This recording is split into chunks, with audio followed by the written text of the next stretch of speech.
A revolution is not a bed of roses. A revolution is a struggle between the future and the past.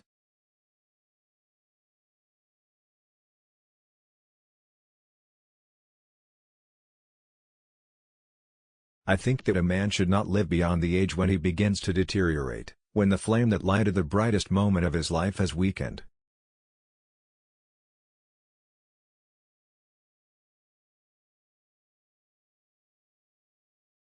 I would not vote for the mayor. It's not just because he didn't invite me to dinner, but because on my way into town from the airport there were such enormous potholes.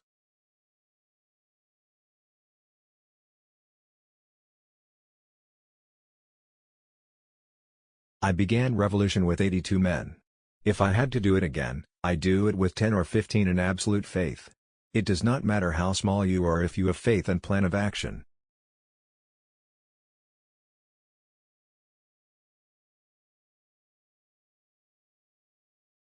Men do not shape destiny, destiny produces the man for the hour.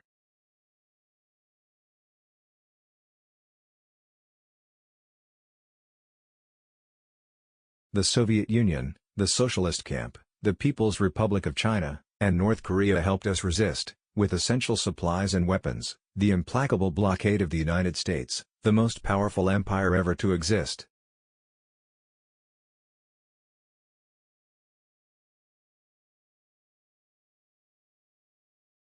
None of us has any personal interest above the interests of the country. Our country is more important than our careers.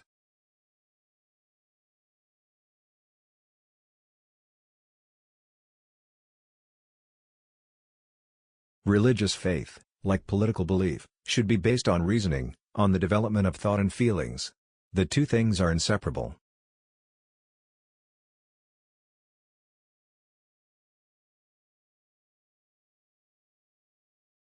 There is not communism or Marxism, but representative democracy and social justice in a well-planned economy.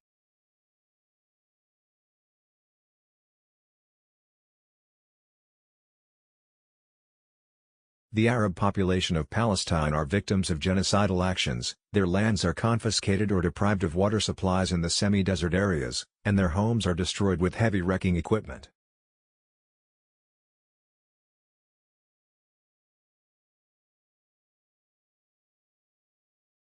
I was not the son of a worker or lacking in material or social resources for a relatively comfortable existence. I could say I miraculously escaped wealth.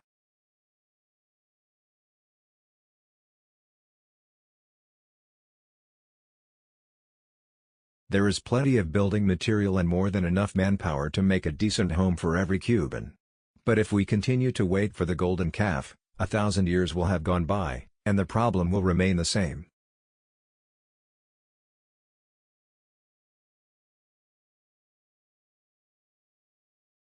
Nature teaches us that tens of billions of light years may have passed, and life in all of its expressions has always been subjected to an incredible combination of matter and radiation.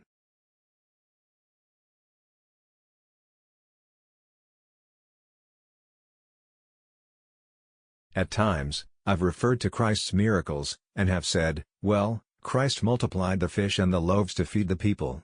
That is precisely what we want to do with a revolution and socialism.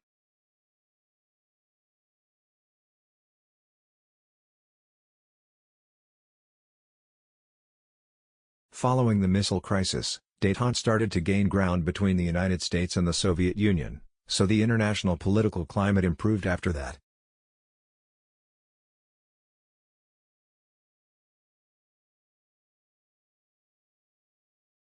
What prevails in every corner of this globalized world is the real struggle of our species for its own survival.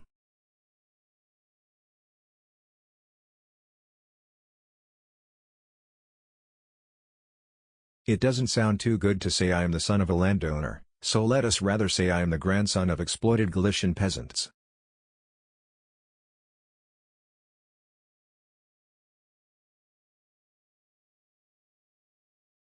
During the second half of the 20th century, I had the privilege of living through years of intensive erudition, and I realized that Canadians, located in the northernmost region of this hemisphere, were always respectful towards our country.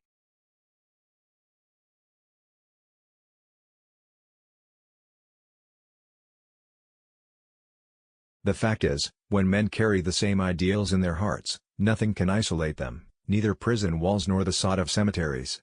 For a single memory, a single spirit, a single idea, a single conscience, a single dignity will sustain them all.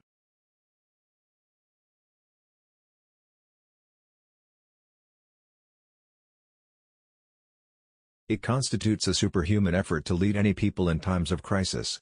Without them, the changes would be impossible.